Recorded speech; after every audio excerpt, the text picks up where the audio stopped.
Welcome back students. हम लोग last lectures में जो पढ़ा था हमने क्या था, एंथर वॉल का ट्रांसफर सिस्टम पढ़ा था। अब जो आगे हम पढ़ने जा रहे हैं, आगे जो हम पढ़ने जा रहे हैं वो माइक्रोस्पोरोजिनेसिस, दैट मीन्स माइक्रोस्पोर का फॉर्मेशन वो पढ़ना है। दूसरा टॉपिक हमें जो पढ़ना है माइक्रोगैमेटोजेनेसिस, आपके एनसीईआरटी में लिखा हुआ माइक्रोस्पोरोजिनेसिस एंड माइक्रोगैमेटोजेनेसिस, ये दोनों हम डिटेल में पढ़ेंगे। कहाँ कहाँ से क्वेश्चंस बन सकता है मेरे नोट्स में जो है वो पूरा मैंने डिस्कस कर रखा। आप प्लीज नोट्स को फॉलो करें। नोट्स एनसीईआरटी को डिकोड करके रखा हुआ है, ठीक है। हमने एनसीईआरटी कोडेड लैंग्वेज में है, जहाँ पे लिखा भी नहीं रहता, फिर से वहाँ कंसेप्ट बनता है, फिर से भी वहाँ से क्वेश्चन आ जाता है, उसको मैंने सिंप्लीफाई कर दिया है नोट्स में। चलें तो आइए स्टूडेंट्स, हम लोग आ गए हैं कहाँ पे, माइक्रोस्पोरोजिनेसिस पे। यस, माइक्रोस्पोरोजिनेसिस। आप अब तक मेरे साथ वर्ड्स को डिकोड करना समझ गए होंगे, सीख गए होंगे। स्टूडेंट्स क्या लिखा हुआ है, yes, microsporogenesis, that means yes generation, that means generation किसका,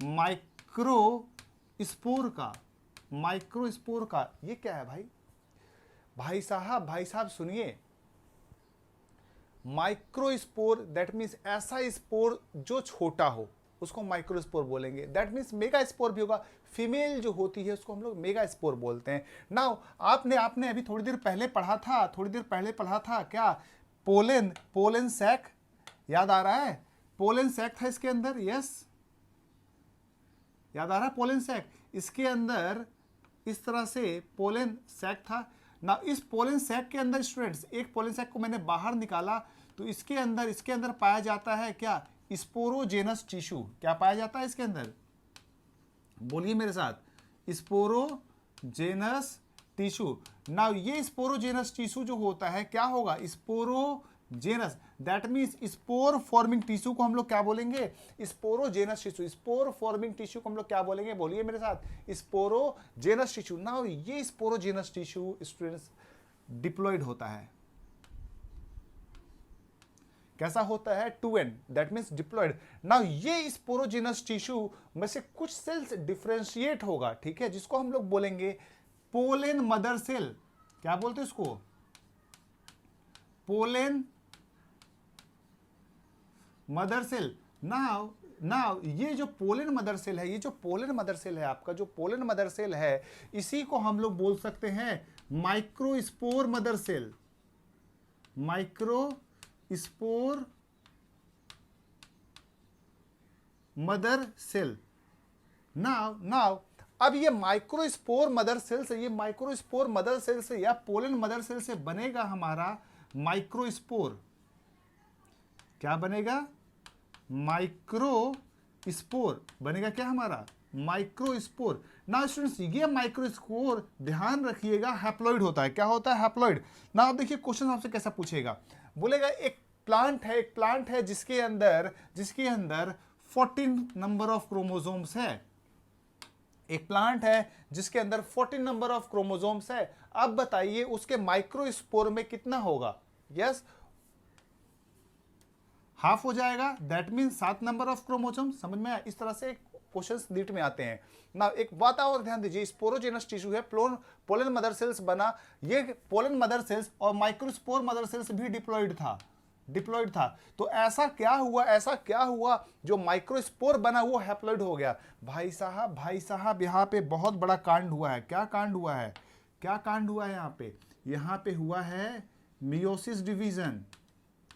यहाँ पे मियोसिस डिवीजन हुआ है। अगर आपको ध्यान हो, मियोसिस डिवीजन को हम लोग रिडक्शन डिवीजन भी बोलते हैं। नाउ अब बोलोगे सर मियोसिस में तो 4 सेल बनते हैं। जी बिल्कुल आप सही बोल रहे हैं स्टूडेंट्स, 4 सेल बनते हैं। ये देखो 4 सेल मैंने बना दिया।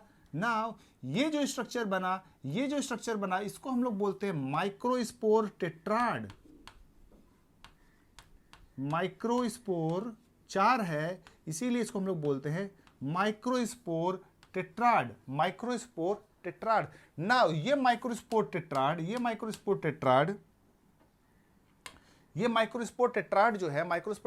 जो है, ठीक है, ये इनिशियल कंडीशन में एक साथ रहता है।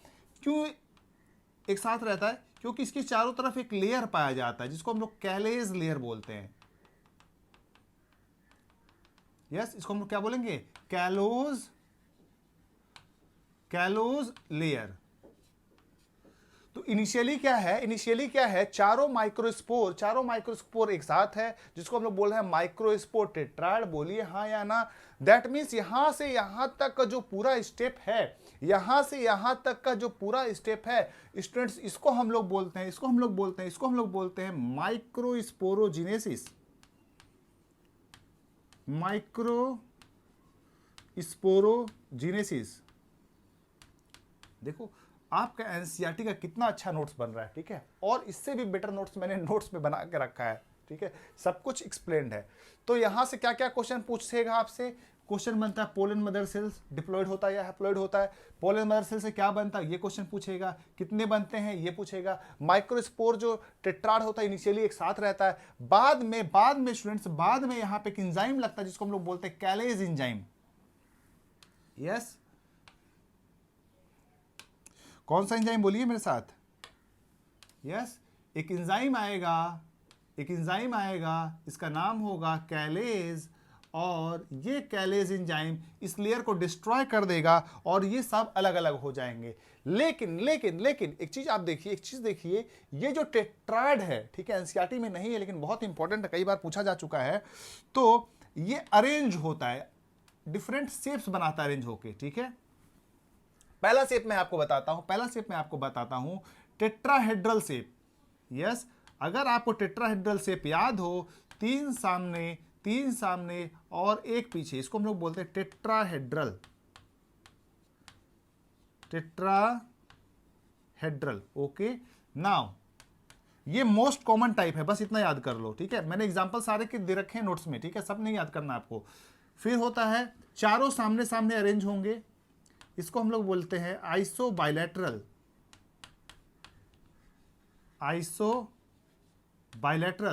थर्ड देखें, यस, टी शेप्ड, टी का शेप बना लेते हैं,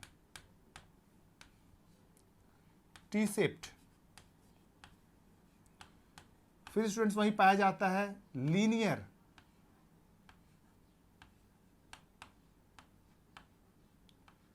ओके, एंड फिर एक पाया जाता है डेकासेट टाइप का, चारों सामने होता है लेकिन एक डिजेनरेटिंग टाइप का होता है। तो स्टूडेंट्स ये हैं आपके टाइप्स ऑफ टेट्राड। क्या है ये? Types of tetrad. Okay, now चले, अब ये जो आपका कैलेज एंजाइम लगेगा और डिहाइड्रेशन होने के कारण, यस, डिहाइड्रेशन होने के कारण ये सारे पोलन ग्रेन अलग अलग हो जाएंगे। ये सारे पोलन ग्रेन क्या हो जाएंगे? अलग अलग हो जाएंगे। चलिए देखते हैं अलग अलग कैसे होते हैं ये।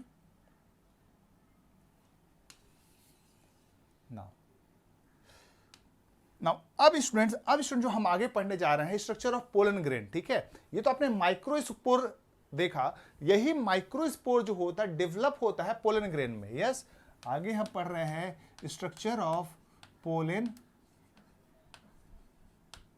ग्रेन, ठीक है। स्ट्रक्चर ऑफ पोलन ग्रेन जो है उसको पढ़ने के बाद हम माइक्रोगैमेटोजेनेसिस पढ़ेंगे। स्टूडेंट्स ये डायग्राम आप देखो, ठीक है, ये डायग्राम जो आप देख रहे हो कितना सुंदर लग रहा है ना, स्पाइन वगैरह है यहाँ पे, फिर अंदर में लेयर, 2 न्यूक्लियाई देख रहे हैं। ये एक्चुअली स्टूडेंट्स आपका पोलन ग्रेन है, ठीक है, पार्शियली डेवलप पोलन ग्रेन है। चलिए मैं पोलन ग्रेन आपको स्ट्रक्चर पढ़ाता हूँ। ओके, नाउ पोलन ग्रेन जो होता है इस तरह से होता है। इसके ऊपर 2 लेयर होता है, एक अंदर लेयर होता है और एक बाहर लेयर होता है। बाहर वाला लेयर स्टूडेंट्स इस तरह से होता है।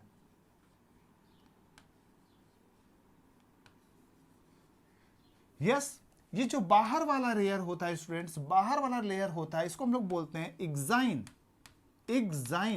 कभी कंफ्यूजन हो देखें, एक्साइन, एग्जिट। यस, ये क्या होता है? आउटर लेयर होता है। कैसा होता है ये? आउटर लेयर है। ये कैसा लेयर है स्टूडेंट्स? बोलिए मेरे साथ, ये आउटर लेयर है, ठीक है। और ये बना होता है मेड ऑफ स्पोरोपोलिन, किस चीज का बना होगा? Made of sporopollenin, made of sporopollenin. ना स्पोरोपोलिन की बात बहुत इंपॉर्टेंट, हार्डेस्ट मटेरियल है,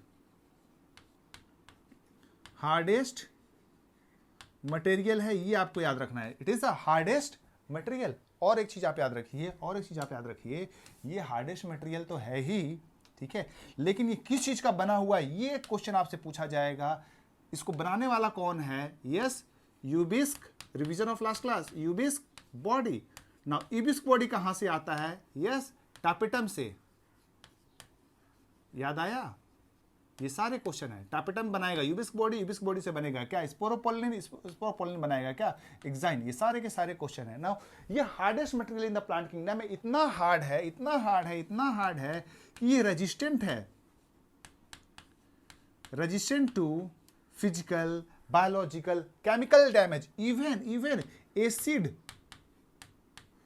अल्कली को भी ये रेजिस्टेंट है। Okay, acid alkali, even enzymatic action को भी ये रेजिस्टेंट है। नाउ आपने स्टूडेंट्स, आपने एक्साइन को देखा, ये एक्साइन को देखा। आप जब डिफरेंट पोलन ग्रेन की स्टडी करोगे, देखोगे अलग अलग पोलन ग्रेन में अलग अलग डिजाइंस पाई जाती हैं, अलग अलग पोलन ग्रेन में अलग अलग डिजाइन पाए जाएंगे। That means exine provides ornamentation. Yes, it adds ornamentation to pollen grain. It's add ornamentation to the pollen grain. Now ये ornamentation जो होगा, ये जो इनका डिजाइन होगा, वो स्पीसीज स्पेसिफिक होता है। कैसा होता है? Yes, species specific. That means इसका टैक्सोनॉमिक इंपॉर्टेंस होगा। टैक्सोनॉमिक इंपॉर्टेंस कहने का मतलब क्या है? ये बायोलॉजिकल क्लासिफिकेशन में हेल्प करेगा। नाउ अब देखो, अब यहां पे इसको इवोल्यूशन से आपको कैसे लिंक करेगा। आपने इतना पढ़ लिया, इवोल्यूशन चैप्टर से कैसे पढ़ेगा, और आपका कंसेप्ट, आपका जीके कैसे यूज कर सकता है, या आपका आईक्यू कैसे यूज कर सकता है, आपको बता दिया। ये हार्डेस्ट मटेरियल है। नाउ अब बोलेगा यहां पे कुछ पहाड़ के अंदर खुदाई हुई, वहां पोलन ग्रेन पाया गया, ठीक है। दैट मीन्स ये फॉसिल्स में हार्डेस्ट मटेरियल है। That means can be found in fossils. Yes, ये भी क्वेश्चन है, can be found in the fossils. And ये अगर फॉसिल्स में पाया गया, that means large amount of pollen grain, that means indicate कर सकता है वहां पे पेट्रोलियम वगैरह पाया जा सकता है, क्योंकि हो सकता है लैंडस्लाइड हुआ हो, बहुत सारे प्लांट या बहुत सारे जंगल वहां पे दब गए हो और वो कोल्स में कन्वर्ट हो गए हो, लेकिन वहां आपको पोलन ग्रेन्स मिला तो वहां से वो इंडिकेट कर सकता है इस एरिया में अगर खुदाई की जाए तो वहां पे पेट्रोलियम वगैरह मिल सकता है, ठीक है। तो ये बात थी एक्साइन की। नाउ एक्साइन की बात करें, दो और चीज देख लीजिए, ठीक है। एक्साइन की जब हम बात कर ही रहे हैं तो एक्साइन में दो चीजें और बता देता हूं। एक्साइन जो होता है,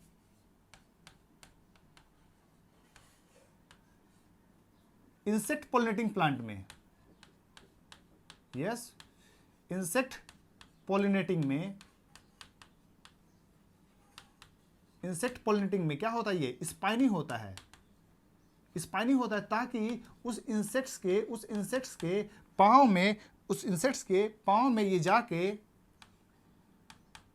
अटक जाए। समझ में आया? उस इंसेक्ट्स के पांव में जाके ये अटक जाए, इसलिए वहां पे स्पाइनी होता है। ये आपका इंसेक्ट है। Okay, now abiotic, non insect में, एबायोटिक में जहां पोलिनेशन होता है वहां पे स्मूथ होता है। वहां पे कैसा होता है भाई साहब? स्मूथ होता है। समझ में? ये सारे के सारे क्वेश्चंस हैं, मेरे। ओके, चलो, ये आपने यहां तक देखा, माइक्रोस्पोरोजेनेसिस देखा, स्ट्रक्चर ऑफ पोलन ग्रेन देख रहे हो ना। स्ट्रक्चर ऑफ पोलन ग्रेन की साइज आपसे पूछ सकता है 25 to 50 माइक्रोन, एवरेज साइज यही होता है। दैट मीन्स ये आपको माइक्रोस्कोप से दिख सकता है इजिली। अगर इसका डिटेल्ड स्ट्रक्चर आपको देखना हो तो ये माइक्रोस्कोप से दिखना पड़ेगा। नाउ स्टूडेंट्स, हमने एक्साइन पढ़ा तो इसको अंदर एक और मैंने लेयर बनाया था आपको, ये है, इस लेयर को हम लोग बोलते हैं इंटाइन। ना इंटाइन जो होता है बना होता है पेक्टोसेलुलोज का। किसका? पेक्टोसेलुलोज का। किसका बना होगा? पेक्टोसेलुलोज का। ना ये इंटाइन जो होता है वो लचीला होता है, इलास्टिक होता है। कैसा होता है? इलास्टिक होता है। कैसा होगा? इलास्टिक होगा। नाउ अब देखिए, जो एग्जाइन है बीच बीच में इस तरह से गैप है, कुछ एरिया डिफिशिएंट है जहां पे एग्जाइन नहीं है, इसको हम लोग बोलते हैं स्टूडेंट जर्म पोर। जर्म पोर। अब आपके एग्जाम में क्वेश्चन आएगा, बताइए भाई साहब वो एरिया जहां पे एग्जाइन एब्सेंट रहता है उसको हम लोग क्या बोलते हैं? उसको बोलते हैं जर्म पोर। क्या बोलते हैं? जर्म पोर। इसी जर्म पोर का फंक्शन क्या है? जब ये पोलन जर्मिनेट करेगा, जब पोलन जर्मिनेट करेगा तो पोलन ट्यूब का फॉर्मेशन यहीं से होगा। ओके, समझ रहे हो? ये पोलन ट्यूब का ग्रोथ कहां से होगा? जर्म पोर से, क्योंकि ये बहुत हार्ड है, ये एक बॉक्स है जो कि कहीं से भी खुल नहीं सकता है, जरा सा भी स्ट्रेच नहीं हो सकता, लेकिन डिफिशिएंट एरिया है जहां से पोलन ट्यूब बाहर निकलेगा। तो क्वेश्चन पूछेगा जर्म पोर का फंक्शन क्या है? अलाउज पोलन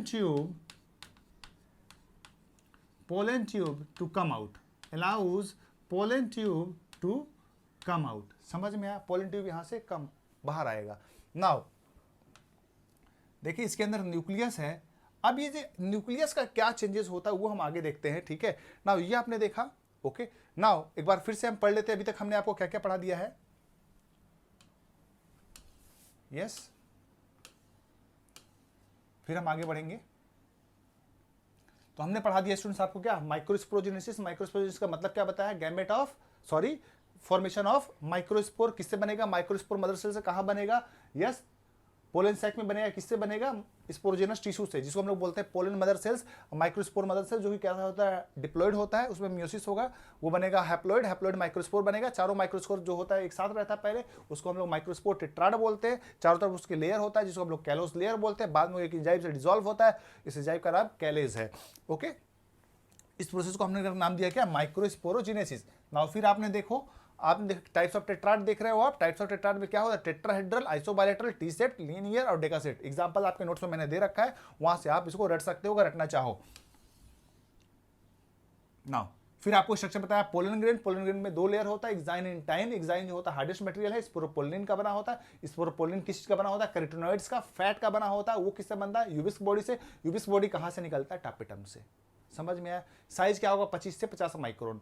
एक्साइन का और क्या इंपॉर्टेंस है? ये ऑर्नामेंटेशन देता है जो कि स्पीसीज स्पेसिफिक होता है, बहुत हार्ड होता है, एंजाइम, एसिड, अल्कली को रेजिस्टेंट होता है। सो फॉसिल्स में पाया जाता है। फॉसिल्स में इंडिकेट कर सकता है पेट्रोलियम फ्यूल्स वगैरह कहां मिलेगा। ओके, नाउ फिर ये एक्साइन का कुछ एरिया डिफिशिएंट होता है जिसको हम लोग बोलते हैं जर्म पोर। उस जर्म पोर से पोलन ट्यूब बाहर आ सकता है, ठीक है, ड्यूरिंग द जर्मिनेशन। अंदर वाला लेयर जो होता है इंटाइन होता है, वो लचीला होता है, उसको हम लोग पेक्टोसेलुलोज का बना होता है, ठीक है। नाउ एक्साइन जो होता है इंसेक्ट पोलिनेटिंग में स्पाइनी होता है ताकि उसके लेग्स पे जाके वो अटैच हो पाए। ओके, और ए बायोटिक फैक्टर में जहां पे पोलिनेशन होता है, ए बायोटिक फैक्टर पोलिनेशन क्या बताऊंगा आपको, उसमें स्मूथ होता है। समझ में आया?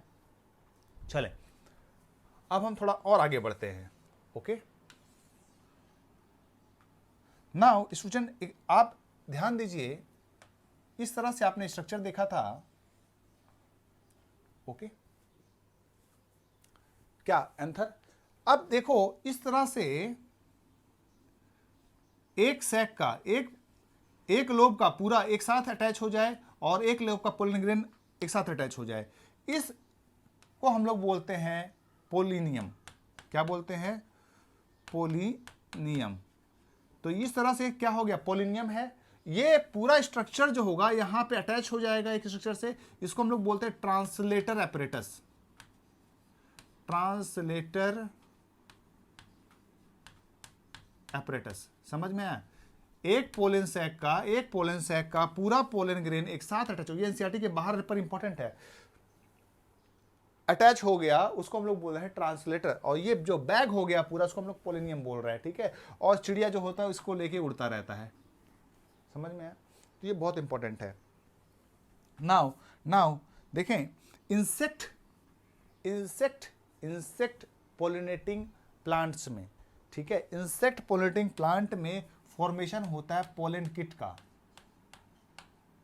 यस, पोलन किट का कहाँ फॉर्म होता है?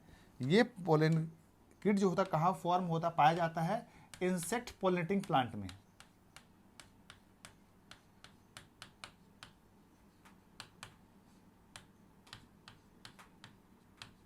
ना ये इंसेक्ट पोलिनेटिंग प्लांट जो होता है इसका एग्जाइन को क्या क्या देता है, ठीक है, ये पोलन किट क्या क्या प्रोवाइड करेगा? यस, ये पोलन किट इसको येलो कलर कर देगा, या ब्राइटली कलर्ड बोल दो आप, इसको कलरेशन प्रोवाइड कर देगा ताकि इंसेक्ट को अपने पास बुलाए। सेकेंड, इसको ऑयली कर देगा एंड स्टिकी बना देता है। सो पोलन किट का काम क्या है? पॉलिनेशन में हेल्प करवाना। कैसे हेल्प करवाना? इसको स्टिकी करवा दिया ताकि जब इंसेक्ट्स आए तो उसके बॉडी पे अटैच हो जाए, ऑयली बना दिया, यूवी रेज से प्रोटेक्शन दे दिया, और येलो कलर बन दिया ताकि इंसेक्ट्स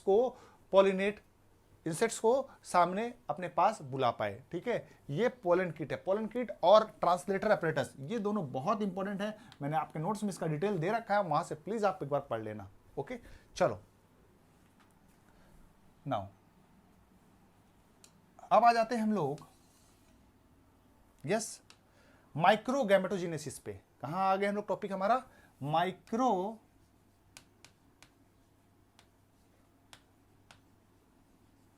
गैमेटोजेनेसिस। ओके, नाउ जरा आप डायग्राम देखो। माइक्रो गैमेटोजेनेसिस अगर देख रहे हो, पहले क्या है? Yes, microspore. वो माइक्रोस्पोर चल जाता है डिवीजन में। माइक्रोस्पोर चल जाता है डिवीजन के अंदर। किसके अंदर चल जाएगा? डिवीजन के अंदर। अब जब डिवीजन करोगे, देखो यहां पे अनइक्वल डिवीजन हो रहा है। क्या हो रहा है यहां पे? Unequal division. अनइक्वल डिवीजन से दो सेल बनेगा, एक जनरेटिव सेल, एक वेजिटेटिव सेल। चलिए हम आपको डिटेल आपको पढ़ाते हैं। देखिए क्या होता है। ये आपका क्या है? Pollen grain.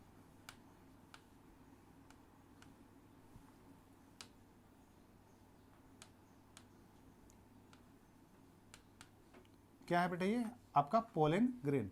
नाउ ये बताइए पोलन ग्रेन कैसा होता है? क्वेश्चन यहां पे देखिए क्या क्या बनेगा। यस, ये हैप्लॉइड होता है एन, ठीक है, माइक्रोस्कोपिक होता है, ये भी क्वेश्चन है। Now first cell of male gametophyte. Male gametophyte बोलोगे सर ये सब एनसीईआरटी पे तो नहीं लिखा हुआ है। भाई ये एनसीईआरटी में लिखा हुआ है, डिकोडेड है, उससे मीनिंग निकालना है। First cell of male gametophyte, ठीक है, ये प्लांट किंगडम और इसको लिंक कर देगा। First cell of male gametophyte, microscopic, haploid, ठीक है। Now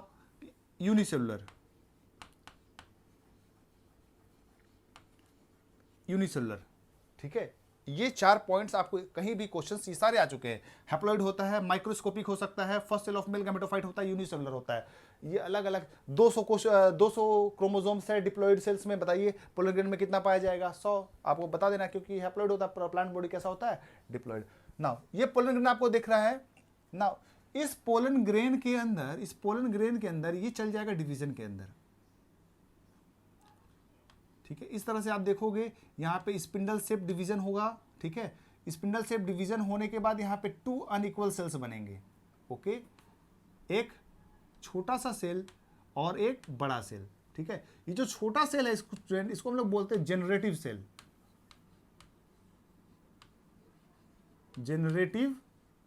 cell. और जो बड़ा वाला सेल है इसको हम लोग बोलते हैं वेजिटेटिव सेल। आपको मैं डायग्राम दिखा देता हूं। ये डायग्राम देखो, ठीक है, ये एक्चुअली क्या है? आपका पोलन ग्रेन।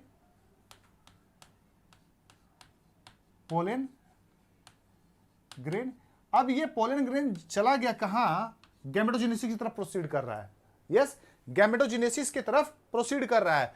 तो ये देख रहे हो, अब यहां पे ये डेवलप करने लगा, थोड़ा सा ग्रो करेगा डिवीजन से पहले।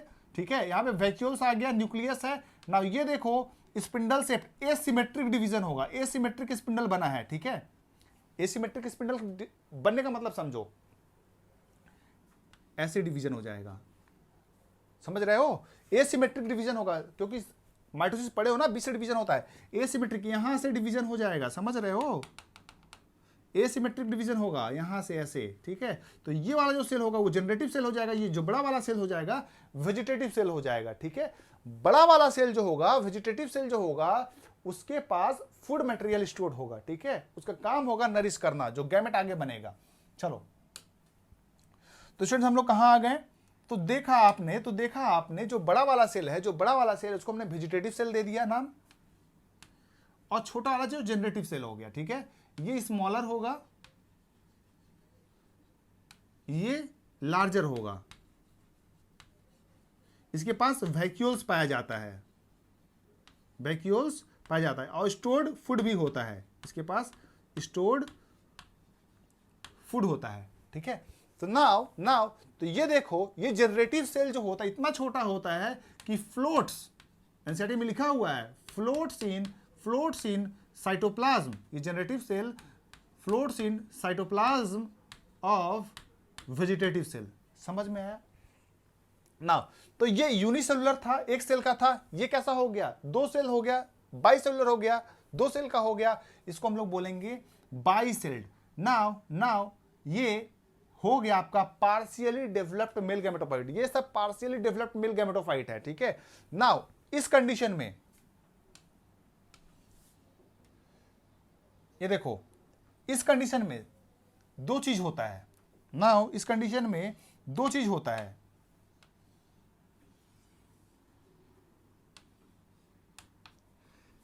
60% केस में अब यहां से पोलिनेशन हो जाता है। पोलिनेशन कहने का क्या मतलब होता है, पोलन ग्रेन का ट्रांसफर हो जाता है स्टिग्मा पे, फीमेल के पास चल जाता है, इसी डेसेंस ऑफ एंथर जो होता है, एंथर का डेसेंस हो जाएगा, पोलन ग्रेन का रिलीज हो जाएगा, okay. Release of pollination, release of pollen grain, ठीक है, 60% केसेस में टू सेल्ड स्टेज में होता है, टू सेल्ड स्टेज में होता है, लेकिन बाकी 40% केस में थ्री सेल्ड स्टेज में होता है, थ्री सेल्ड स्टेज होता है, ओके, समझ में। नाउ थोड़ा सा आगे बढ़ते हैं। ये जो 60% केसेस में टू सेल्ड स्टेज में हुआ है, स्टूडेंट्स, उसको देखिए क्या होगा। ये मान लीजिए स्टिग्मा है, ये स्टाइल है, और ये ओवरी है, स्टिग्मा स्टाइल ओवरी आपको दिख रहा है, और ये आपका पोलन ग्रेन आ गया, पोलन ग्रेन आ गया भाई साहब। अब आगे देखिए, अब ये पोलन ट्यूब धीरे धीरे यहां पे ग्रो करने लगेगा। कैसे ग्रो करेगा मैं आपको आगे बताऊंगा। तो दो न्यूक्लियस थे, यहां पे दो सेल थे, तो जो पहला वाला होता है, ये जो होता है कौन सा, वेजिटेटिव वाला, ये वेजिटेटिव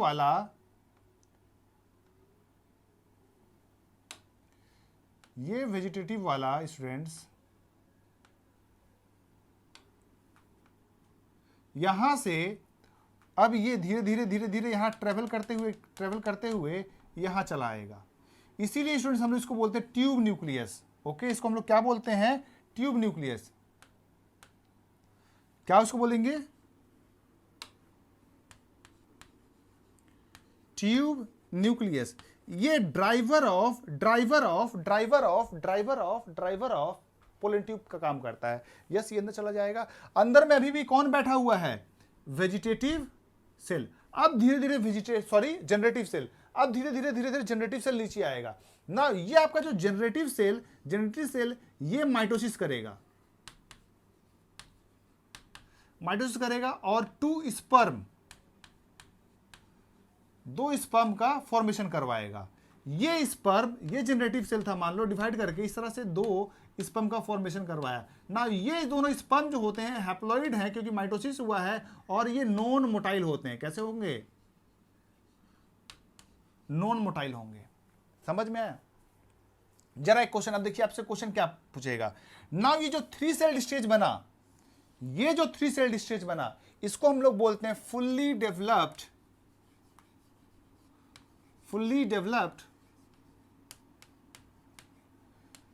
मेल गैमेटोफाइट। ओके, क्या बोलेंगे इसको? फुल्ली डेवलप्ड, बोलिए students, fully developed male gametophyte बन गया, फुल्ली डेवलप्ड मेल गैमेटोफाइट। चले, अब देखिए थोड़ा सा दिमाग वाला क्वेश्चन आपसे मैं पूछूं, ये बताइए एक फुल्ली डेवलप्ड मेल गैमेटोफाइट बनाने में कितना माइटोसिस कितना मियोसिस लगा? तो क्वेश्चन का देखिए आंसर, ये एग्जाम में आ चुका है। तो इस तरह से देखिए क्या है, स्पोरोजिनस टिश्यू डिप्लॉइड है, ठीक, पोलन मदर सेल है, तो मियोसिस हुआ पहले 1 मियोसिस, तो बना क्या? माइक्रोस्पोर,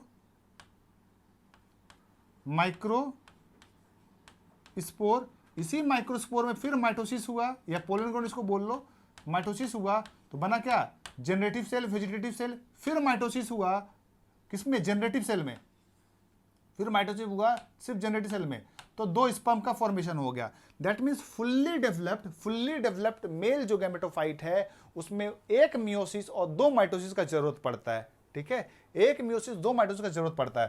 तो एक बार फिर से आप देख लीजिए गैमेटोजेनेसिस में क्या हो रहा है। यस, पोलन ग्रेन जो होता है वो कैसा होता है? Haploid microscopic first cell of the male gametophyte होता है, यूनिसेलुलर होता है। वो डिवीजन किया, माइटोसिस किया, एक छोटा सेल बनाया, एक बड़ा सेल बनाया। जो छोटा सेल है उसको हम लोग जनरेटिव सेल बोलते हैं, जो बड़ा सेल है उसको हम लोग वेजिटेटिव सेल बोलते हैं। बड़ा सेल में जो होता है लार्ज सेल होता है, वैक्यूल्स होता है, और ये स्टोर्स फूड करता है। ये फूड जो होता है सप्लाई किया जाएगा किसको? ये फूड सप्लाई किया जाएगा किसको?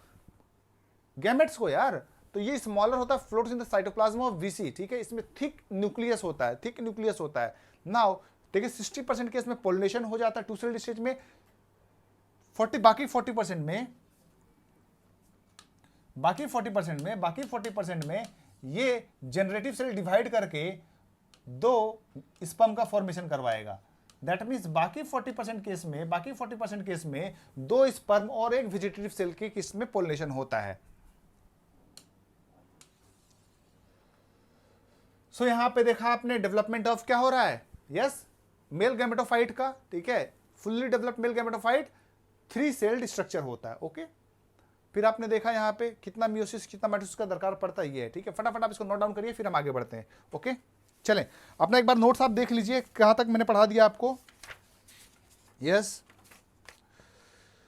तो आपको ये पूरा पेज नंबर 9 कवर कर दिया गया है। ओके, माइक्रो गैमेटोजेनेसिस भी मैंने कंप्लीट कर लिया है, और pre pollination changes, post pollination changes भी आपका कंप्लीट हो चुका है। ओके, नाउ स्टूडेंट्स पोलैंड के बारे में कुछ और इंपॉर्टेंट पॉइंट आप देख लीजिए। ठीक है, यस, पोलैंड के बारे में कुछ और इंपॉर्टेंट पॉइंट आपको याद रखना है जो बहुत इंपॉर्टेंट है। पहला, पोलन कुछ प्लांट्स के पोलन ग्रेन एलर्जी कॉज करते हैं। Yes, it causes allergy. कुछ लोग इसको हे फीवर भी बोलते हैं। ये डिजीज है जिसको हम लोग फे फीवर ही बोलते हैं। एनसीईआरटी में टर्म लिखा हुआ है ब्रोंकियल अफ्लिक्शन।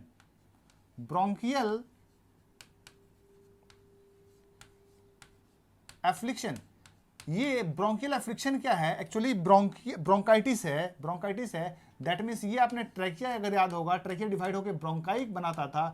इस ब्रोंकाई में जो होगा एलर्जिक रिएक्शन हो जाएगा, ये प्रोन हो जाएगा, इसी को हम लोग बोलते हैं bronchial affliction. Okay, bronchial asthma भी डेवलप हो सकता है। Yes, bronchial asthma. तो एक एग्जांपल आपको बता देना है, एक एग्जांपल आपको याद रखना है। कौन से प्लांट का? यस, पार्थीनियम का। यस, पार्थीनियम को हम लोग कैरोट ग्रास भी बोलते हैं। कैरोट,